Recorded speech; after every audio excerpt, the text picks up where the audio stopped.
Alright, so let's talk about urticaria. So regarding urticaria, or another word for it is hives, we want to know everything about urticaria, what is urticaria is, as well as what are the clinical presentation of urticaria, and what causes urticaria, and as well as knowing how to diagnose urticaria and the treatment for it. So let's go with revising together in regards to urticaria. So urticaria has another name for hives. And urticaria basically means is that you have an immune response to a foreign allergen, or to be more specific in dermatology, there is a vascular reaction of the skin. There's a reaction in the skin at the level of the blood vessels. So meaning where exactly? Meaning at the level of the dermis, where the blood vessels are at, not the epidermis, where there's a vascular reaction in the form of vasodilation, redness, as well as edema. And the redness and edema that starts to be present in the dermal layer or the subcutaneous layer will lead to the appearance of urticaria, or a severe emergency form of urticaria we'll look at shortly, known as angioedema. Okay, so both of them are both regarded as vascular reaction of the skin, angioedema and urticaria. And typically, the end result is that there will be inflammation and edema, whether in the dermis layer, involving the blood vessels, such as in urticaria, or if you have a swelling, edema, or inflammation in the subcutaneous layer. If you remember that in the skin, in previous videos, inflammations and edema can lead to the development of angioedema. Angio meaning blood vessel, edema is edema, which is a much more severe form of or emergency form of urticaria. Now the thing is, why we want to focus so much about urticaria and angioedema is because these are clinical manifestations that may or may not be a part of anaphylactic shock. Alright, anaphylactic shock. And that is very, very serious. That's why a patient may come to you with urticaria or suspicion of urticaria, or a patient may come to you with suspicion of angioedema. You don't take it lightly. You have to take the vital signs immediately and check for the blood pressure. Could this be the early manifestations of anaphylactic shock or not? So you must assess through vital signs, you must assess the pulse, you must assess the blood pressure, the cardiovascular, and the respiratory status of the patient, because in anaphylactic shock, it can be very, very easily missed if a person is not aware that these two manifestations, one or the other, could be early manifestations of anaphylactic shock. So that's why we want to focus on it so much on the video, and how to diagnose it and why it occurs. Now, let's go to the pathogenesis of urticaria. I already mentioned the definition. It is a vascular reaction of the skin in which there will be, at the end of it, inflammation and edema at the level of the dermis. This is the anatomy of the skin. Epidermis, dermis, subcutaneous layer. The epidermis is normal in angioedema and urticaria. So even if you take a biopsy, everything is normal. You just might only see a form of vascular edema. You might see only the vessels are affected at the level of the dermis and the subcutaneous layer, and they're basically dilated. And why? Because there's inflammation and edema. Again, in the case of the dermal layer involved, that's urticaria. In case of inflammation and edema in the subcutaneous layer involved, that is angioedema. And with that result, will give you the clinical presentation of urticaria, which is itching, pruritus, or a sensation where you want to itch so bad. That is absolutely a cardinal sign of urticaria, or a hallmark feature of urticaria. You cannot have urticaria without itching. You just can't. If it's not itching, if there's no itching, that is something else completely. And in the case of angioedema, you'll not have pruritus, however. In angioedema, you'll have a case of pain. A patient may have swelling, especially around his eyeball, periorbital swelling that may be painful, but is not typically itchy at all. It can be involving other structures as well, as we'll see later on, with this inflammation and edema affecting other structures as well, like the larynx, for example, like other parts of the eye, like the cheeks, and so forth. We'll look at that later on. But before we talk further about the clinical features, let's talk about the pathogenesis of urticaria and angioedema. They follow the same mechanism. You see, what happens is that whenever you have an antigen, or let's say an allergen, whenever a person is exposed to an allergen, and this allergen can come from anything, right, that a patient may be susceptible to. This allergen that the body considers as, it could come from food, It could come from certain medications. It could be idiopathic, the reaction. It could be due to an infection. It could be due to autoimmune. So if you look at all of these causes right here of urticaria, we're really thinking about what might be the cause of this allergen. Or let's say in other words, the allergen, where did it come from? So when we think of causes of urticaria, why it might occur, we're really thinking, where did this allergen come from? Could it be through physical stimuli? And yes, that occurs. People that exercise may have urticaria, or when they're exposed to cold water or hot water, any form of physical stimuli in the skin might lead to urticaria. Could it be due to certain drugs like aspirin?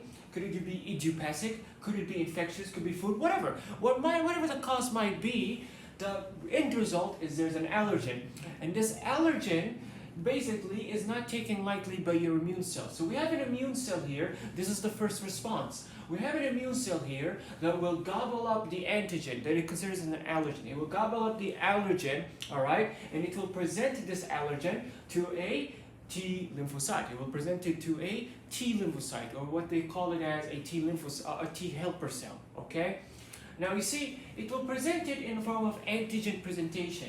You have its receptor, you have the antigen or the allergen, and it's represented to the T lymphocyte. And you see this T lymphocyte, once it gets the antigen, it's going to divide into T helper 1 and T helper 2, and then so forth and so forth. But to get into the summary of it, the T helper cells or the T lymphocyte, they divide into memory cells. You see this M-shaped letter?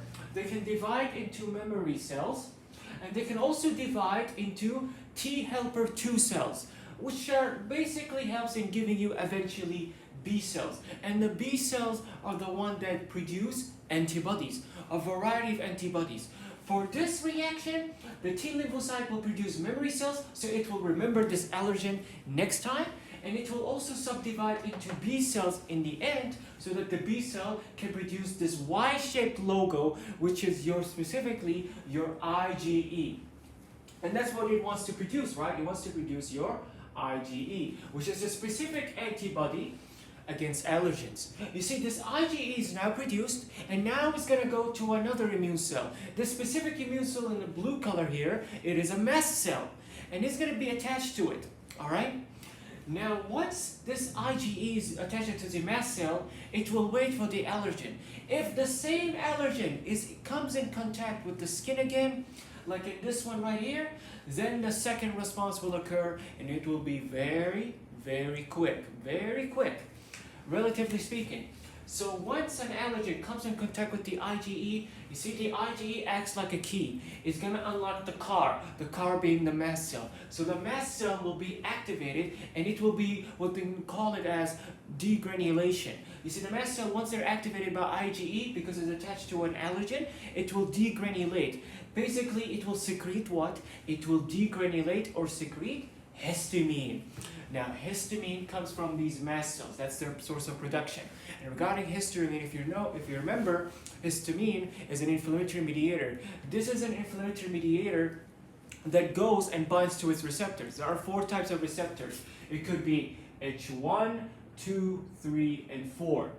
But the ones we're concerned with is really H1 and H2. H1 found in the skin and bronchi, and H2 in the parietal cells. But regardless, they're going to bind to its histamine receptor, these histamine. And being an inflammatory mediator, it will promote inflammation.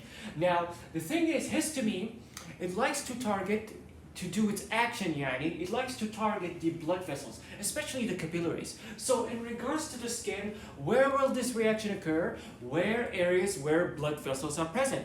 And where are blood vessels present in the skin exactly? Is it in the epidermis? No, nothing's going to be going on there. It's going to be in the dermis and in the subcutaneous layer, okay? So the histamine is going to go to the capillaries. It's going to go to the blood vessels in the dermis, okay? And what does histamine like to do? Promote inflammation. And inflammation appears as what? It appears as redness, and it appears as hotness, let's say redness, and it appears as edema. You see, histamine likes to promote redness. How? By promoting vasodilation of the blood vessels. That's why there's redness, and that's why we'll see in the clinical presentation in the form of wheals. Not just that, it will also promote edema. Histamine promotes edema. It will increase the hydrostatic pressure. So basically, at the level of the capillaries, what histamine will do, it will vasodilate at the level of the capillaries. There's arterioles and there's venules, right? So you have arterioles here, let's say, and let's say we have capillary bed. And then by the end of this capillary bed, you have venules, for example. Okay, let's go with the color blue for this one. All right? You see, what histamine does is that it will vasoconstrict the venules, the ones that are draining blood out, and it will dilate the arterioles. All right? And what that does is that blood here will be coming in this arterioles even more. It will increase a pressure known as the hydrostatic pressure.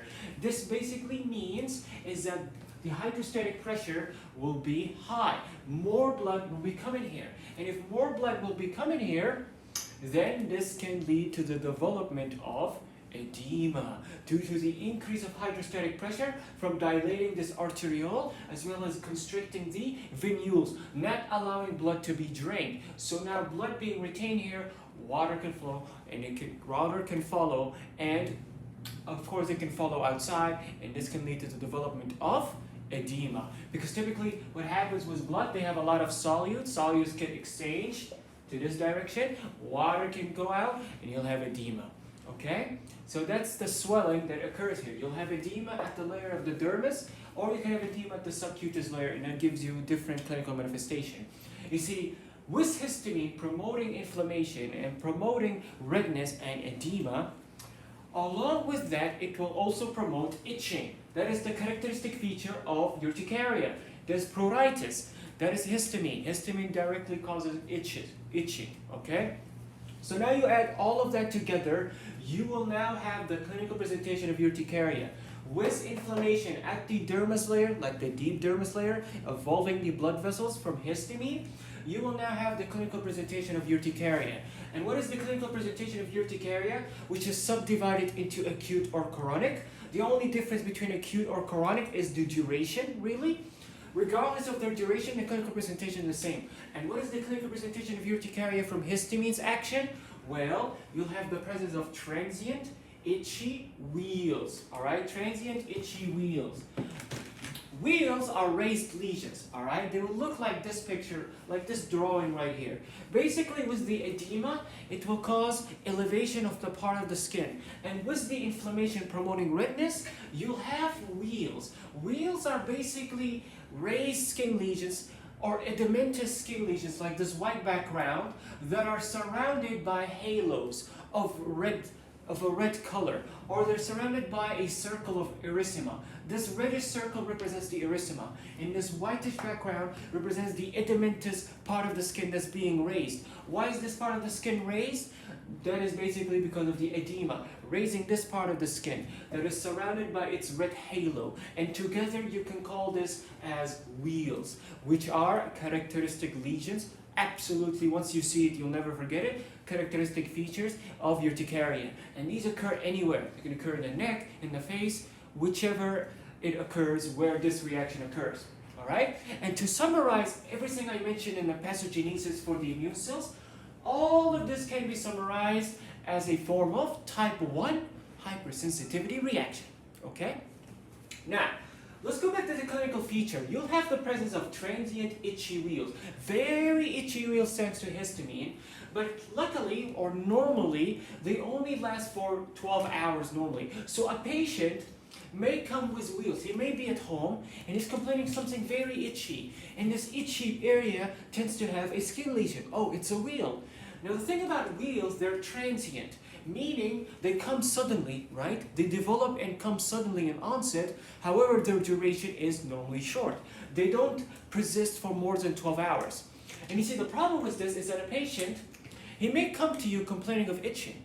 And you look at him, you look at the areas where he feels itchy, or the areas where he feels there's itchiness, you look at it, you see there's no skin lesion. But he swears that at home there was a wheal here, there was a skin lesion here, but it disappeared. And that's the thing too, is that this edema is normally not persistent. It comes and goes. Eventually the inflammation and edema, it develops suddenly, but with time it will resolve itself. So these wheals, these skin lesions and urticaria, they're considered as transient. They come suddenly, but eventually over time, over less than 12 hours, they will disappear. That's normally. If they persist for more than 12 hours, that's rare, but that can occur. That can also be normal. However, what is not normal is that if you have a case of urticaria or wheals that persist on your skin for more than 48 hours. If you have such a case for more than 2 days, then this is not likely urticaria. This is something else that might cause something that resembles urticaria. So typically urticaria, you have to make sure these wheals, do they persist for more than 12 hours? Yes, they can. That's rare. Most of the time, they persist for less than 12 hours. What is not normal, what is something that you should rule out of urticaria, is that if they last for more than 48 hours. If they last for more than 48 hours, you have to think of taking a biopsy. You have to think this is something else. This is not urticaria. You might have to take a biopsy in this case and figure out what might this be instead. Okay? Or what this might be instead. Okay? So this is the clinical feature of urticaria, regardless if it's an acute case or a chronic case, and we'll come to that shortly. And of course, the erythema, as you know, whenever you see redness or erythema in a patient's skin, you want to make sure it's a blanching or non-blanching. If it's blanching, meaning if you press it and it disappears, this is true erythema, and that's the case in urticaria. But if it's non-blanching, then as you know from previous videos, this is a case of a blood vessel. This might be purpura, this might be petechiasis, this might be a vascular malformation in children, blood vessel related, and it's not associated with inflammation. Okay? So this is the clinical features of urticaria. The patient presents to you with very itchy wheals that are transient in nature, and wheals are about on edema surrounded by red halos or erythema. Okay? Now, before we go to the diagnosis of urticaria, you want to mention that urticaria is subdivided into acute or chronic case. The clinical presentation is the same, but the duration and the severity differs. So in the case of acute urticaria, you consider urticaria to be acute or chronic based on the duration. So if you have episodes of urticaria that are basically lasting for less than 6 weeks, or they resolve itself within 6 weeks, then you consider it as acute. However, if you have a case of urticaria that does not resolve itself within 6 weeks, it lasts for more than 6 weeks, then this is a case of chronic urticaria in that case. So less than 6 weeks, acute urticaria. More than 6 weeks, chronic urticaria. That's the only difference in their duration. Besides that, the causes are also different as well. If you go back to the causes of urticaria, or where did this allergen come from, there are numerous causes. For example, idiopathic. Idiopathic is the most common cause in regards to chronic urticaria, the CU. So I have CU for chronic urticaria and AU for acute urticaria. So idiopathic can be a cause for both acute and chronic type. However, in the case of chronic urticaria, with the crown, it represents that idiopathic is the most common cause of chronic urticaria. We don't know why it might be the case. And in the case of acute urticaria, the most common cause for acute urticaria, as symbolized by the crown here, it is food. Any type of food, like somebody who ate a nut, or not let's say ate a nut, a person who comes in contact with a nut, or a seafood, or anything else, for example. And then you have other causes as well. It could be autoimmune as a possible cause of chronic urticaria, or another cause for both acute and chronic could be infection, especially upper respiratory tract infection, for example, or in the case of aspirin. And here's the thing too, that's something that's very, very weird too. Aspirin or certain drugs can cause urticaria. And I want to focus on aspirin because it can cause urticaria in another pathway that we didn't mention before. So aspirin or certain drugs, they can cause urticaria in a non-immune pathway. So another pathway that's different from the type 1 hypersensitivity pathway that I just mentioned. And the idea behind it is that certain drugs like aspirin, through some unknown mechanism, they can affect the arachidonic metabolism. If you don't remember the arachidonic acid metabolism, it was basically a phospholipid bilayer. It was like a phospholipid bilayer, or a phospholipid part of the cell membrane of the cell. Some of it is broken down into phospholipase A2, right? And this phospholipase A2 would give you the creation of arachidonic acid. And then arachidonic acid would then go on to be going to COX enzyme broken down into coxin by the COX enzyme into prostaglandins, specific type of prostaglandins, specific type of prostacyclines, and then some of it can be broken down or they can be produced into leukotrienes by LOX enzyme. That is the arachidonic acid metabolism in summary. So arachidonic acid was produced by the cell membrane of a cell by phospholipase A2, and then arachidonic acid can be metabolized or converted by a LOX enzyme into leukotriene, or arachidonic acid can be converted by COX-1 or COX-2 into its specific mediators, more commonly prostaglandins, different types. Now, back to aspirin. Now, aspirin affects the arachidonic acid metabolism, and for some unknown mechanism, there's no exact cause, this can eventually lead to the activation of our mast cells, and they degranulate to give you histamine, and then they give you the same reaction. Why does this occur? We don't know. There's no possible reason. But the idea is that urticaria does not necessarily have to be through type 1 hypersensitivity reaction. It can also be through a non-immune pathway involving the arachidonic acid metabolism. However, what remains the same in both non-immune or immune cause or immune cause of urticaria, what remains the same in both of them is that the mast cells is always the mediator. Mast cells, these are the immune cells that are always the mediator in urticaria pathogenesis, because they're the ones that release histamine, and histamine gives you all of the clinical presentation you just saw of urticaria. Okay?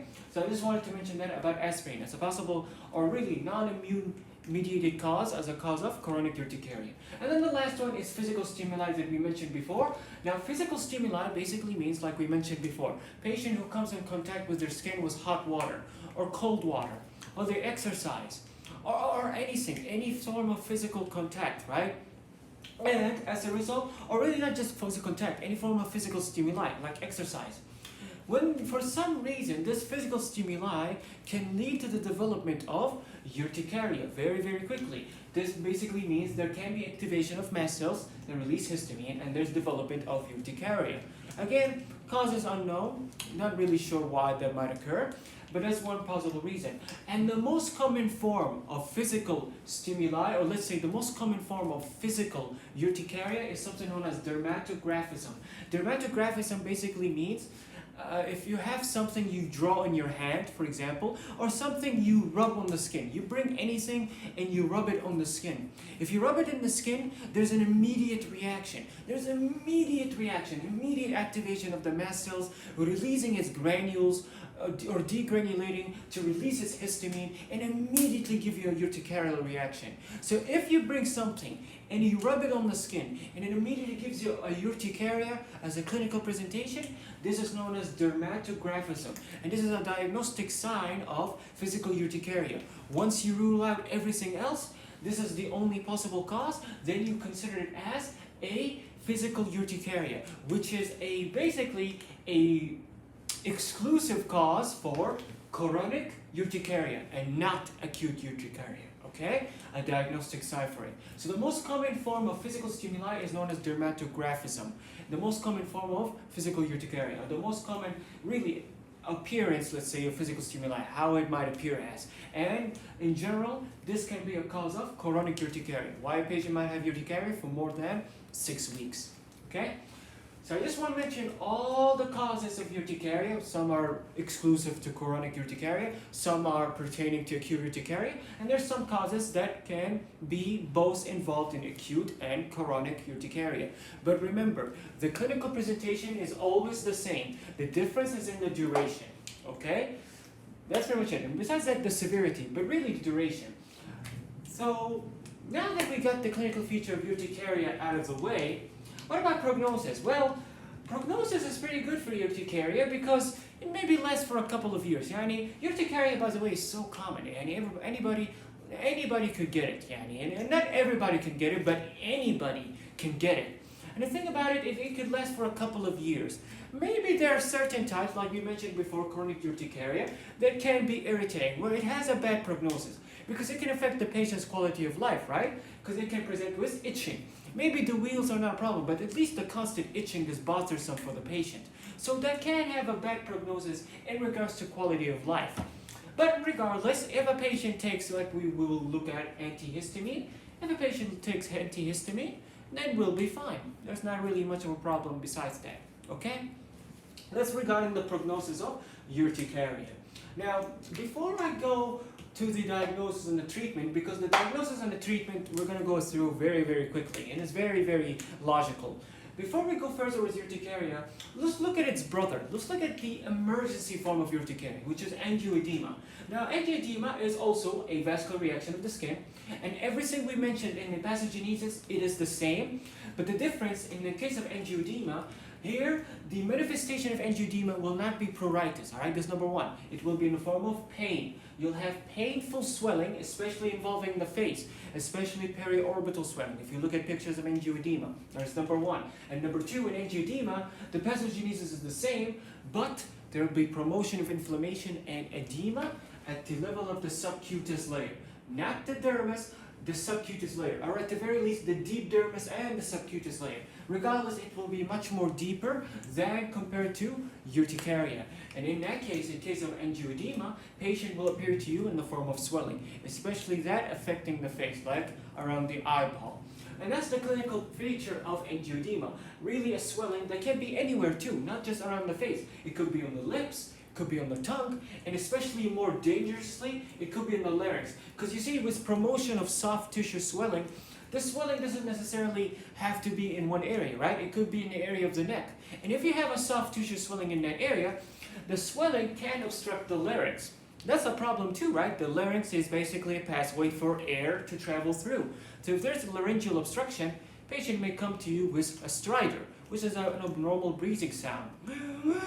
Patient may come to you with a stridor, and patient may have difficulty in breathing, to the point that if it's very severe, it may go to a point of anaphylaxis. The patient may have difficulty in breathing completely. So you have to see whether you can treat angioedema, or you can diagnose angioedema as quickly as possible and treat it as quickly as possible. So angioedema has complications. So that's the clinical presentation. That's in severe cases, but typically angioedema, some cases, or really a lot of cases, patient may come to you with swelling in the face. But remember, angioedema and urticaria, like we said, it's not something to be taken lightly, because we said before, they are early manifestation, possibly early manifestations of anaphylactic shock. And you think about angioedema and urticaria, they may come together. You might have a patient with angioedema and urticaria, maybe in the same location or in different locations, or they may come separately. Maybe angioedema comes as a complication of urticaria, or a patient may have angioedema first, then he eventually develops urticaria. So they may come separately, one as a complication from the other, or they may come together. Regardless, you have to treat it very, very seriously. Please take the vital signs, assess his CVS, assess his rest status, his respiratory status, to check for anaphylactic shock if there is or not. If there is, then in that case you have to think about giving this patient immediately epinephrine, oxygen, and so forth. That's pretty much it for the clinical features of angioedema, alright? Now that we finished with angioedema and urticaria, now let's talk about the diagnosis. The diagnosis for really both of these in general is clinical diagnosis. You take history and examination from this patient very, very thoroughly. You can just rely on history and examination. There's no need of a biopsy. But remember, sometimes a patient, especially in urticaria, he may come to you with no skin lesion in exam. That's why history is important. He may tell you that, yes, I used to have wheals before I came to you. At home, there was the presence of a skin lesion. And then from that point on, if you suspect urticaria with this itching he complains of with no skin lesion, but if you suspect urticaria, you can show the patient, for example, a picture of urticaria. You can show him a picture and tell him, okay, does this skin lesion, does it appear like what you have at home? Then if he tells you yes, then yes, you can basically believe this is the case of urticaria. Because remember, the wheals in urticaria are transient. They don't be there permanently. They're not there throughout the whole day, right? So a patient may or may not come to you with wheals. If he does not come to you with wheals, then do not rule out urticaria. Ask from the history if he had any lesion at home. If he had a lesion resembling wheals and you can show him a picture on your computer, then khalas, you can diagnose urticaria. You don't have to wait as it is. Or if you want to, you can tell this patient that the next time you develop a skin reaction, the next time you have urticaria and these wheals appear again, take a picture for me. Take a picture for me, I'll see it, khalas, I can diagnose urticaria. So urticaria is done through clinical diagnosis. And for angioedema, there is no need for a biopsy. It is a clinical diagnosis. History and exam is enough, okay? But there are certain cases where a biopsy is indicated. Now, a biopsy is not indicated necessarily for diagnosing urticaria. A biopsy is indicated especially when you have a case of urticaria where you're at this point you're not sure if this is urticaria or not. A biopsy is indicated where I'm not sure this is urticaria. This might be something else that's giving similar presentations to urticaria. So there are certain times where if I'm going to be a GP, I need to refer a patient to a dermatologist, especially if this is no longer a case of a normal urticaria, or if this is a case of something else that's not urticaria that's causing the patient's issue. So what are the indications of biopsy? When should I refer a patient to a dermatologist in case of urticaria? Well, there are 4 things. One of them is if you have a wheal that we mentioned before. If you have a wheal that lasts for more than 48 hours. If it lasts for more than 48 hours, and let's say it's painful, then in that case refer him to a dermatologist. Or you can take a biopsy and send it to a dermatologist, because this is something else besides urticaria, alright? Something else besides histamine. Besides that one indication, the second indication is systemic signs and symptoms, SS. If a patient has, with urticaria, fever, abdominal pain, and myalgia or malaise, then in that case you have to think that might be something else besides urticaria. So that's another indication to refer to a dermatologist or ask for a biopsy. This might not be urticaria. So if a patient has systemic symptoms, think of something else. A third indication is no resolution. Let's say a patient has a wheal, right? And we said before, it's transient. It disappears. Normally less than 12 hours, most of the time.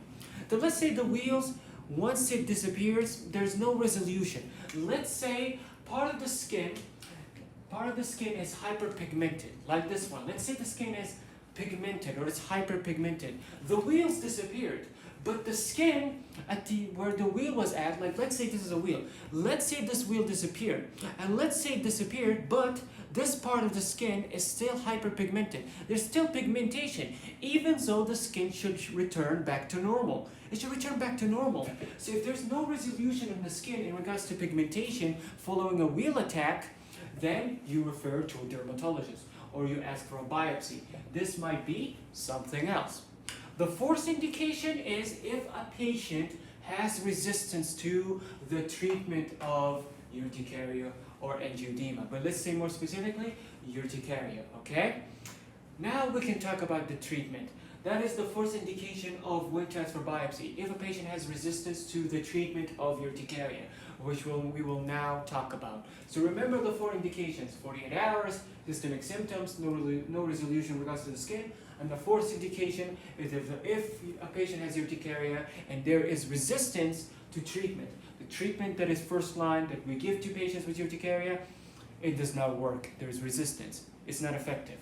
Now, what is that treatment exactly for urticaria and really angioedema, but more specifically urticaria? The treatment is simply put, antihistamine. Full stop. That's your first line. That's your only treatment for urticaria. Not steroids, not antibiotics, no. Antihistamine. And you know, in an antihistamine, they divide it into first generation and second generation. The first generation, they're the ones that used to cause sedation in a patient, which is something you typically don't give to a patient like an adult, especially if it's going to be driving. But the sedation, despite being a side effect of first generation antihistamines, they can be beneficial, especially in children. If a child has urticaria and I want him to sleep, I want him to relax, I can give him first generation to induce sedation. So this side effect can be therapeutic in some cases. The second generation are ones without sedation. They're the ones that are more effective and the new ones. And they're the ones that are typically most given to a lot of adult cases. Alright? The idea behind the treatment is that we don't want to focus on specific names. We just want to know that the first line treatment for urticaria is always antihistamine. Why? Because what causes all these problems? What caused all of these problems, do you think? The histamine that was coming from mast cell degranulation. So we will have drugs that will block the histamine receptors. H1, H2, H3, H4. We will block the histamine receptors, block its action. If we block the action of histamine, no urticaria, right? And that's why if a patient has urticaria and there's resistance to treatment, then you have to think of other causes. This is not likely to be urticaria. This might be something else. And that's why you have to refer him to a dermatologist or take a skin biopsy to determine what might be causing the issue. Okay? What might be the other possible cause that is not likely to be urticaria in regards to resistance. Okay? That's regards to the treatment, and one example of treatment of antihistamine is loratadine. You'll see loratadine all over the market. Yeah, it's very, very common, especially in the cyclodia. That's pretty much it for urticaria. That's pretty much it. So we just want to know the definition of urticaria as well as the definition of angioedema. We want to know why they occur and the cause, or where does the allergen come from. And especially in case of urticaria, you divide it into acute and chronic. There are some causes that are basically relevant to acute, and there are some causes that are relevant to chronic, and there are some causes that refer to both of them. We also want to know the pathogenesis. We also want to know the clinical presentation of urticaria as well as angioedema, and we want to know what is the importance of knowing both of these. Anaphylactic shock. We want to diagnose for anaphylactic shock before it becomes too late, and we want to know how to diagnose the case, when to refer for biopsy or refer to a dermatologist, what is the prognosis in urticaria, and what is the treatment for urticaria. Always going to be antihistamine, okay? That's pretty much it for the video about urticaria and angioedema. Thank you.